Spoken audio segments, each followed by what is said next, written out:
Welcome to the I Do Wedding Marketing Podcast. I'm your host, Nina Addeo, a social media marketing expert specializing in the wedding industry. Each week, we'll explore the strategies, stories, and insider tips that help wedding professionals thrive. You'll hear solo episodes filled with actual advice for social media and inspiring conversations with esteemed wedding industry guests. Thank you for tuning in and letting this podcast be a part of your day. Let's get started. Welcome back, everybody. It's another Wednesday, which means it's another episode of the I Do Wedding Marketing Podcast. And I have a feeling, considering our guest this week, that we may have some new listeners onto the program. So hello and welcome. My name is Nina Addeo, a social media marketing expert specifically for the wedding industry. I apply big picture social media tactics with a hyper focus for wedding industry businesses. And through my time in the industry, there are some things that I know for sure, right? One is that it is ever evolving, not just the industry, but the marketing for it. Another thing I know for sure is that wedding pros know and love Sarah Dunn from Sarah Does SEO, whether it's from her lunch and learns, her own blog posts, her educational talks. You have probably gotten some great SEO related education and tips from Sarah Dunn. I've been connecting with Sarah on Threads a lot. I am loving it over on Threads. So if you're not there, you should join us. And she had said that one of the evolving trends she had been focusing on is the AI search. So she will tell you what that is all about. But for the few people who maybe haven't heard about Sarah, let me tell you all about her. Sarah Dunn is the wedding SEO specialist for wedding planners, photographers, venues, and other wedding pros who want their websites to rank higher on Google. With a knack for making SEO easy to understand, she's created a unique wedding SEO framework that simplifies what it takes to get your wedding business in front of your dream clients. Sarah has been featured by Honeybook, Special Events, and NACE. She was named a Wedding Pro Educator for 2023 and has presented to audiences including Wedding Pro, WIPA, Wedding MBA, and Two Bright Lights. In the last year, her framework has helped over 1 million searchers find the wedding pros and advice they're looking for. If you're ready to reach rockstar status on Google, Sarah's ready to be your geeky best friend that shows you how it's done. And we're going to start by chatting with her today here on the I Do Wedding Marketing Podcast. Sarah, thank you so much for being here today. Absolutely. I love geeking out about marketing, and I know you are just the right person to do that with. Absolutely. Where are you coming from today? All right. So right now I join you in Central Florida. So I actually spend the winter in Florida near Orlando, but in 2.5 weeks, I'm heading back home to Michigan for the whole summer. So Fantastic. That's my plan. I love it. I love it. Here in New York, it's allegedly spring. It's not. It's still winter. Oh, yeah. Well, in Michigan, too, I got a picture from one of my neighbors, and it snowed yesterday, and we are recording in almost the middle of April. So that is not okay. And I will be staying here in Florida until all of the snow is gone. Right. Wait till you get the all clear. Yes. So a lot of our listeners, I'm sure, have already, whether they've attended one of your lunch and learns or have seen you present or speak. But for those who haven't, can you give me just kind of the real broad definition of SEO? Absolutely. So SEO, as I like to define it, is basically the art of influencing search engines to show your business in the organic search engine results. So SEO stands for search engine optimization. And so there are things that we can actually do as website owners, as business owners, to influence where a website shows up in the search engine results. We don't have to just pray to the Google gods and give them some sort of offering, hoping that they will include us in page one of Google. There's actually things we can do to influence not only Google, but also other search engines, other search tools that have to decide which business are we going to present as an option when a searcher is looking for something really specific. So my job is to study what makes some search engines really appeal to certain websites and really try to figure out what does it take to get on page one or to get recommended. And then I pass along that knowledge to the wedding industry.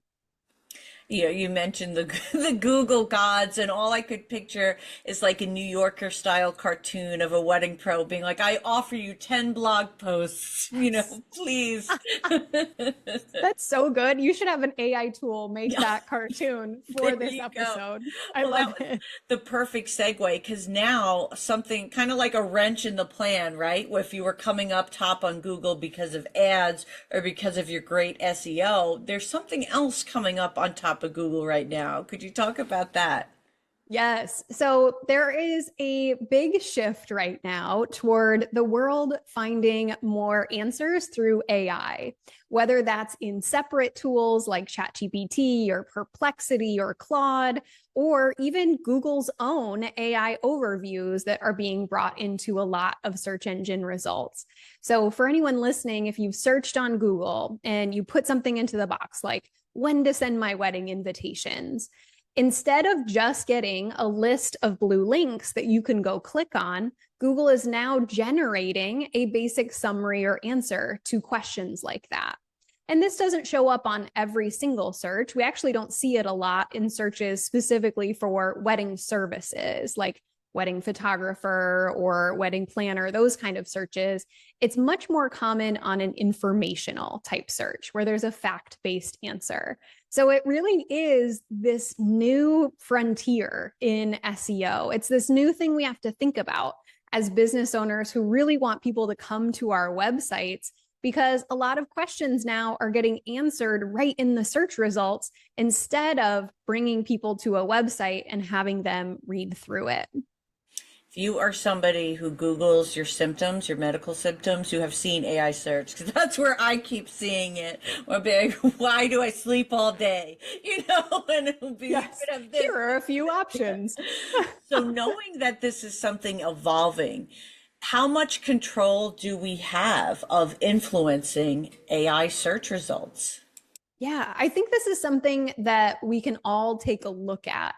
And thankfully, when we're thinking of something like Google's AI overviews, when that originally rolled out, there was actually no sources that were linked in AI overviews. And the entire internet community of website owners and marketers was like, hey, this isn't okay, Google, because we know you're coming to our websites to get this information. So if you're going to summarize it at the top of the search results, at least provide some links to the sources that you are getting this information from. So I do have to say that the positive thing that's come up is that now most of our AI overviews do have citation links. And I also see citation links sometimes when you get an answer from ChatGPT as well. You can also ask it for its sources. So it is something where it's not necessarily like we'll never get a click to our website, but it is something that we need to be aware of, especially if there are certain searches or keywords that have brought you a lot of traffic in the past. And I would love to give you an example. I was actually doing an audit for a makeup artist client today, and she's actually one of my SEO students. So she came to me and she said, hey, I want more traffic to my website. Can you do a general audit? And one of the things that I noticed was that one of her articles on when to book your wedding makeup artist was actually being quoted as a source in the AI overviews, which was really cool. I mean, it was one of the first links you could see on the right with the AI overview. So there's definitely still some clicks there. But then I drilled down a little bit into the AI overview, and there were several points that it was making. And each of those points had a different link next to it as the source.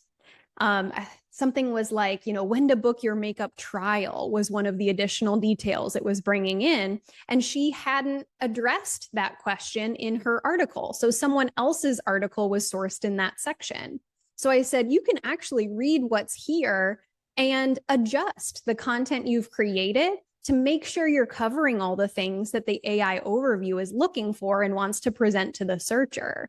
So instead of looking at it and going, oh, this is going to steal my traffic, it's actually great information about what are some other things people want to know that I could use to improve my content or my article. So lots of opportunity, even though things are changing a little bit. That is really mind-blowing. So I want to digest it a bit and maybe give you one more example where, let's say I am a luxury event planner in Vermont. Okay. Love it. I know we have one who's a listener, so that's why I picked her. Perfect. So let's say she wants to kind of reverse engineer, use AI search to figure out what she could be posting. What could she put in Google search to get that information?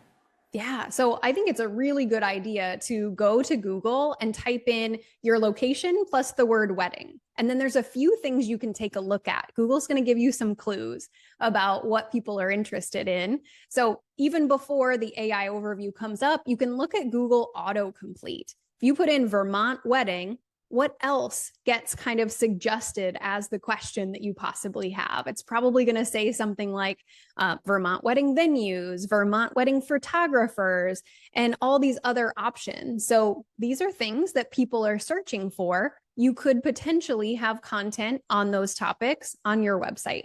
And I highly recommend it because, if someone is searching for your location and a wedding topic, they're more likely to be a client for you than if they're just searching really general information. So I would do that first and look at the autocomplete suggestions, and then go ahead and click enter and do a search for Vermont wedding and look to see what actually shows up. Is there an AI overview providing more information? Is that a little bit too general? That's possible. But this can be something really interesting that could inspire you to look at it and go, okay, like this is the information that Google is presenting. How do I create information on my website so that I am the source material for what is included here? So that could be something that you do right on Google as a little bit of like keyword or topic research. I love that. And it's a great tangible step that everybody can kind of take now and do. Is there a difference in how effective it would be if, once they get this information, should they be building it into their website, or should they be creating a blog post for it? Yeah, I'd like to think about different parts of the website based on what type of information the searcher is looking for. So usually most keywords that are related to your service would be best served with the main pages of your website. So if it's Vermont event planner, that's a great keyword to use on the main page of your website. But if it's something more informational, you're a planner, but you want to rank for venues, you probably need to create a blog post about your favorite Vermont wedding venues. Maybe you use a more descriptive keyword like Vermont hotel wedding venues, something like that. So is that keyword more focused on a service or an informational or educational topic? I tend to reserve blog posts for more informational kind of searches because that's just where it fits the best. What you really can't do with AI, with SEO, whether we're trying to appeal to Google or an AI search, is just kind of go and sprinkle in really random keywords on your website. You can't just say the phrase Vermont wedding venues on your about page and get your about page to rank if you're an event planner. So you really have to match what the search engine is looking for, what the searcher is looking for when they search for something like that. It's interesting because from a social media perspective, it eventually happens there too, where if you're posting a photo of a floral arrangement and all your tags or content is venue, it mismatch. Like you need to be aligned with what you're posting, or more so, I mean, it's more with like severe examples. Like there was someone trying to sell Long Island t-shirts, so they would use all these Long Island wedding hashtags. And it was like, I mean, it was annoying for one, but you're not just annoying me, you're annoying these SEO gods. In this case, the Instagram gods are the ones being annoyed with the offering. Yes. So in both places, the keywords or the hashtag, they got to be relevant to the content you're actually creating. It's not a great strategy just to sprinkle keywords on things that don't apply to what you want to get found for. No place to escape it anymore. Like when you have a new social media platform, maybe for a little bit, but eventually it's going to get smart enough. And as we see, AI is getting smarter and smarter and better. How do you like to use it as an SEO professional, if at all? Yeah, I like to use AI tools in kind of a generative and brainstorming way, since in SEO, we do generally need to create a decent amount of content. And by content, I mean blog posts. I also mean sometimes we need to add more text to our clients' pages in order for Google to understand that they're relevant for a certain topic or a certain keyword. So we do use AI tools for brainstorming, for ideas, for rewriting paragraphs sometimes if we want to maybe use the same paragraph on multiple pages of the site. So really supporting our efforts. I've been getting a lot of questions about, well, can I just ask ChatGPT to optimize a piece of content for a certain keyword? Like, is it going to do a good job? And unfortunately, the answer is no, but you probably wouldn't know it's not doing a good job if you don't know much about SEO basics. So what I like to tell business owners is to remember that AI tools say things in a really professional, polished way that you want to believe, but they actually make up a lot of information that they're giving you. Especially like free models, the free version of ChatGPT, which isn't trained on as much material. I actually had an example that I did for my SEO Lunch and Learn this week, where I actually just asked the free version of ChatGPT to write a blog post about a specific wedding venue. And it wrote a very professional sounding blog post, very marketing focused. It said, this picturesque estate wedding venue. And really had some really nice descriptor words, but there were some serious problems with the facts.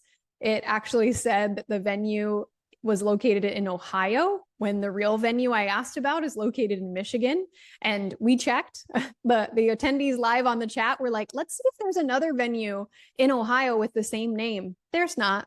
Nope, ChatGPT just made it up.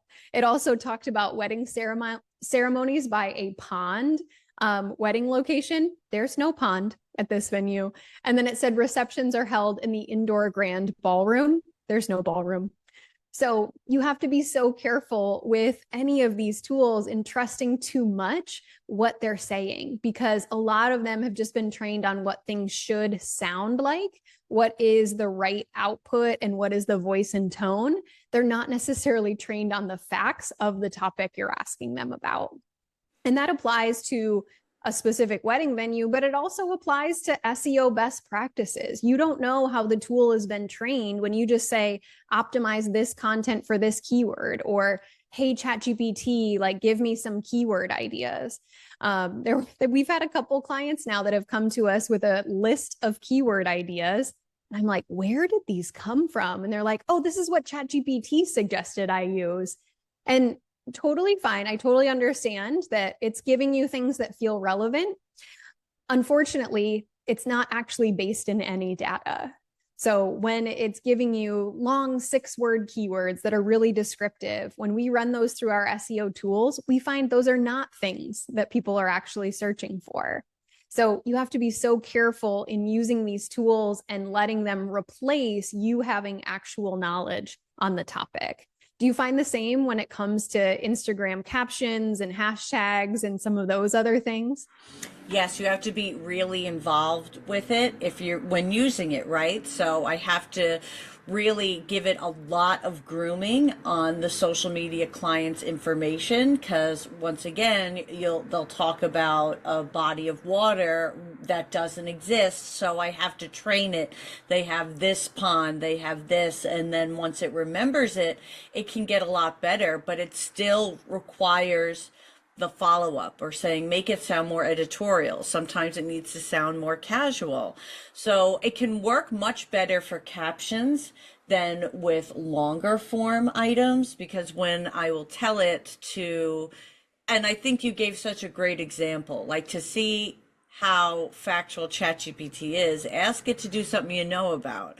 So if you ask it to give you the plot of Ghostbusters, you'll know if they get something wrong, or that's what I would have to tell my husband to do, right? Or once I asked it to write a blog post, this was when it first came out, so we didn't know really what it could do yet, on top 5 engagement photo locations on Long Island. And if somebody were to publish that, it would ruin any credibility, because some of them didn't exist on Long Island. Some of them maybe didn't exist at all. You weren't getting accurate information. So Yes. with that being said, is there a way to still kind of utilize, let's say if we did want to write a post about 5, engagement photo locations, how can we combine our knowledge with the ease of ChatGPT or AI tools? Yes, there's so many ways to do this. And what I want listeners to know, because this is a really common myth, Google doesn't look for AI content and try to penalize it. So a lot of people are being given the advice, oh, don't use AI written content on your website because Google will find that and they will penalize you in the search results. That's actually not true. Google says right in their search guidelines, we don't care if humans write the content or if AI systems write the content, as long as it's original, unique, helpful, and based on real life expertise. And so if you're going to use an AI tool to write for you, you just need to bring in your own original ideas that are based on your expertise. So instead of using a generic prompt at the top of ChatGPT, write about 5 engagement photo locations on Long Island, you probably should come armed with, based on your experience as a photographer, what are your favorites? And you can even just give it a list, and maybe you give it a couple sentences about why you like each of those places. It doesn't need to sound pretty. You can just write, I love such and such park because it's really private in the mornings. And we love doing sessions around 7 a.m. in the summer, especially when the roses bloom in May. Okay, cool. So then you actually have something that's original that potentially no one else on the internet has talked about yet. But ChatGPT can take that very brief list that's just, you writing down a few ideas, and actually take that and make it into a more professional written blog post. And that's how I recommend using it. Give it your actual expertise as the professional, as the experienced person with this topic, and just let it do that hard work of making it sound good. That's what it's really good at. So don't try to use an AI tool to write about a topic you don't know anything about, because you're not going to know if it's right or wrong. And the other thing is, it's not actually going to be original. And that's what I want everyone to hear, is that when we're just asking ChatGPT to write something and we're not giving it any original thoughts based on our expertise, it's just rewriting what's already on the internet. So Google's not going to look at that and go, this is the best piece of content about engagement photo locations on Long Island, because there's better content out there that already has more original thought. And so that's really not how you win with search, whether that's in Google or another tool. You have to bring something new to the table if you're going to bother to publish content on your website. So feed it real expertise in the prompt. This is giving me a lot of ideas, because I'm thinking times when a client will ask me a question. For me, it will be more social media related, but let's say for a wedding professional, they're asking, what about this engagement location? And then you respond saying, well, they need permits, or, or you're responding positive things, right? and then you could take that answer, and you've already said what you liked about it because you were selling them on it, and then say, write a post, and use what you did in your sales process. Absolutely. Yes. And I mean, with the world we're in now, what if you are actually on a call with a client and you're giving that advice? A lot of tools, Honeybook now will record your client calls and make notes for you. A tool like Fathom can record your calls. So you can actually take the transcript and put it into ChatGPT and say, focus on the section where we talked about possible engagement photo locations. Take this information and help me write it into a marketing focused blog post that's going to show my expertise as a photographer. Oh, I love that because I can take that step now I record the podcasts on Zoom, and Zoom, I have the closed captionings on there, and I get the transcript from them. So now, I could get my blog posts from there. So I love that. Yeah. I mean, it's so true. And what's cool is you don't have to do a lot of the hard work at the beginning. I mean, you can drop in a transcript of a 40-minute call and just tell it to go find the section about something specific. So it's so good at taking instruction. And hey, if it doesn't quite understand what you're asking for, you can actually go back and forth with the tool. Hey, this isn't quite the section I was thinking. Find the part where I talk about this certain park and go from there. And then it'll just do it again. I mean, we can't be afraid to give feedback to the AI tool. It's not going to quit on us. It usually is pretty positive, even when I tell it it's not doing a good job and it needs to rewrite that yet again. It's like, you're right, I'm not doing a good job. Let me rewrite that based on your expectations. I'm like, thank you. So it is really an amazing tool to work with as long as you are creating something that's actually valuable to the person reading it.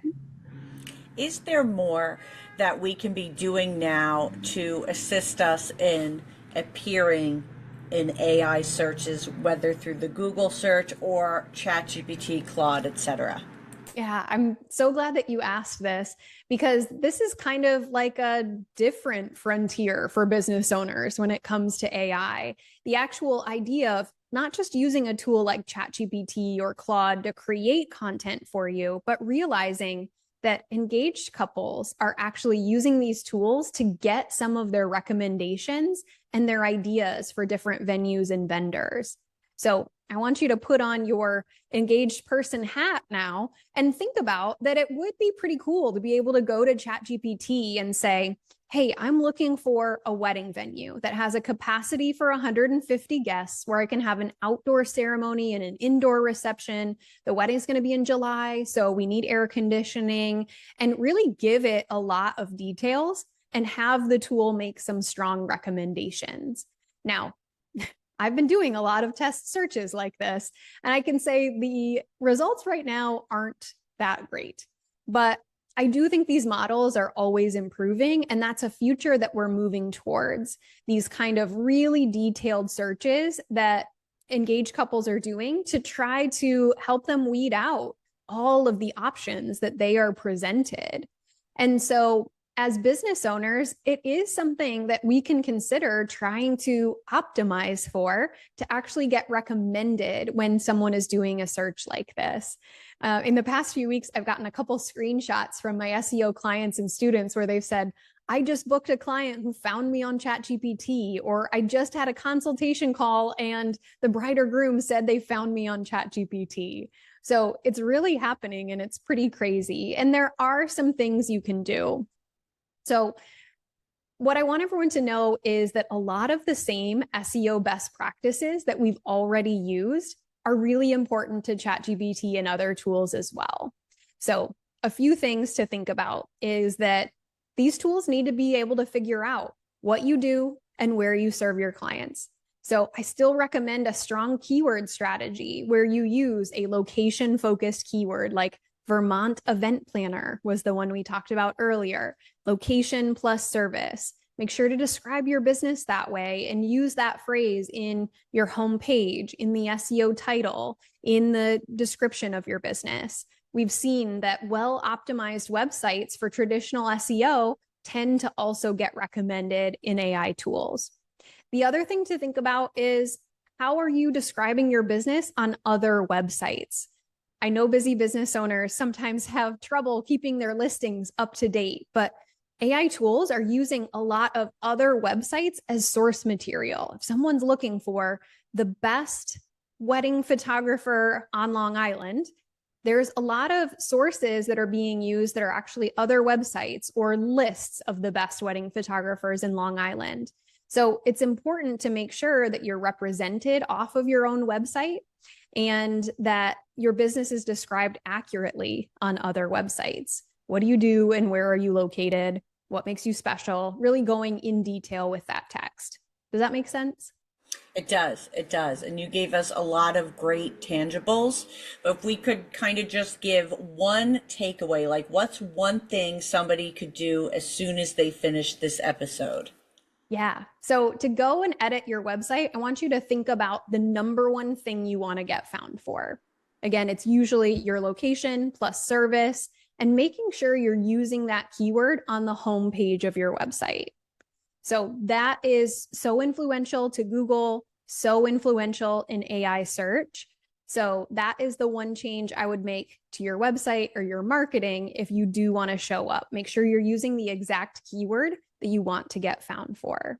Now, I think the other thing that's really actionable that everyone should try as soon as they're done listening to this interview is to actually go to ChatGPT and ask it, who are the best service providers in location? So who are the best wedding planners in Vermont?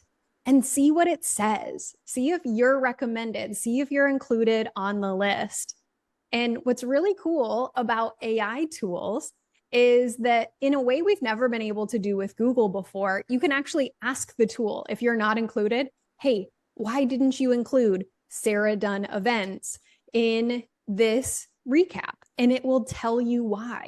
Is it because the tool wasn't aware of your business? Was it because the other people it listed had more reviews? It will actually tell you, which is so interesting. And it can actually give you kind of a plan for how you could get included more often. Wow. Catching my breath for that. I'm already ready to do it for myself. So I'm thinking of a question. Is it already groomed to me? So will it know me and give me an answer because I've been feeding it all my stuff? Like, should I do it from somebody else's ChatGPT or? That's so smart. Yes, we totally found this when I did it with a group of my students in Wedding SEO Bootcamp. A lot of people were like, it's recommending me, but I think it's because it knows me so well. And so what we ended up doing is logging out. You can actually use ChatGPT as a logged out user, and you can see kind of a more general recommendation. So that is definitely what I would do. I'm so excited. I'm so excited. I have two questions I've been asking everybody this season of the podcast. I find we get a lot of just different business, educational, and fun tips just through these two questions. So the first one is, what is your morning routine? Oh, morning routine. So I love to get up early. I know some people aren't morning people. I am not an evening person. So like I am mentally checked out by 10 p.m. and I love getting up about 6 o'clock. I usually do some sort of workout or a walk and make breakfast for me and my dog, my very spoiled French bulldog. Usually got to make breakfast for her. And then morning is when I do a lot of my chores too. So laundry, cleaning up the kitchen, things like that. I like to have all of that in place before I get to my computer, and my day at work usually starts at about 9 a.m. Fantastic. The reason I'm asking everybody is because I'm not a morning person, but I want to be. So the more I can get these downloads, and sometimes when you're learning somebody's routine, you just get a lot of some different things you haven't thought of, or knowledge that they have to give that hasn't come out. So in that light, I've also been asking, as a business owner, how do you continue your own education? Ooh, yeah. So this year, I blocked off 2 hours every Friday morning. And that is my reading and education time, because I love learning more about SEO. I love learning more about marketing and online business. And if I don't put time for that on my calendar, all my tasks and my emails will take over that time. So I had to put it first thing in the morning. So I do it on Fridays before I open my inbox. And I usually have a list of emails or articles that I've saved that I wanted to read, or YouTube videos that I've been wanting to watch. So that's how I've kind of made it a practice, is to put it on my calendar and then save things knowing that I have time for it on Friday. I love that. So today is Friday. What did you do today? Yeah, so I watched a really interesting webinar today about using AI in SEO. So very relevant to today. The presenter had a lot of tools that he recommended, so I'm excited to take a look at all of those. And that was from a virtual SEO conference that I got the recordings to. Amazing. So speaking of webinars, can you tell everybody listening about your lunch and learns, your wedding SEO boot camp, and other ways they can work with you? Oh, of course. I love SEO Lunch and Learn. I've been doing it since 2018, almost every single month. So I've realized now, I think it's almost 70 sessions we've had of SEO Lunch and Learn. And it's something that I do every single month. It is 30 minutes of free and actionable SEO education specifically for the wedding industry. So I'm usually digging into something like how to update your Google business profile, or how to do image SEO, or what you should know about Google Search Console. So something really small and specific that we can cover in just 30 minutes is totally free. There's no pitch. And I just love doing it so that you've got a place to ask your SEO questions. And so you can learn things a little bit at a time. So that is my free way to come and learn. And if you love Lunch and Learn and you want to learn from me in a more step-by-step process, the answer to that is Wedding SEO Bootcamp. That is my signature SEO program created just for the wedding industry, where I walk you through exactly how to do your own SEO step by step. I can get that done in actually about 45 minutes is how long it takes to watch those videos.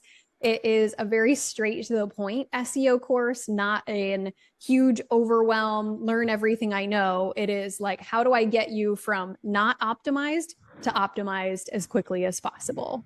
So that's Wedding SEO Bootcamp, and I'd love to have anyone in there who wants to join. Yeah, we'll have it linked below with the code IDO20, and you can get 20% off, but you have to act fast. It's going to be 2 weeks, that offer, and I'll put the date in the show notes with the link, so this way everybody knows, and that they hopefully go to a Lunch and Learn too, and maybe they'll see me there, because Yay. I'm definitely interested in learning more.